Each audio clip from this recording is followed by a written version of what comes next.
Welcome back to another technical deep dive here in the debug zone. Today we're tackling a big question and breaking it down with insights from other users. Hopefully this clears up some misconceptions and helps you get the answer you need.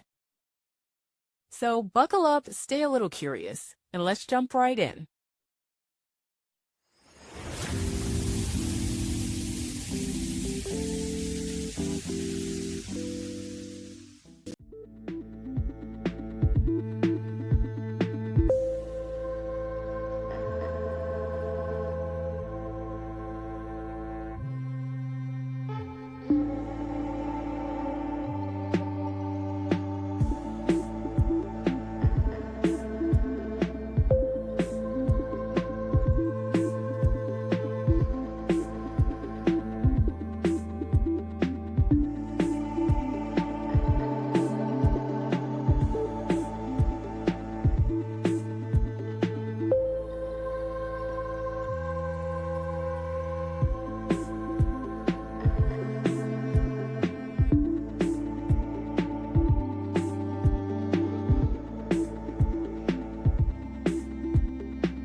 And that's a wrap.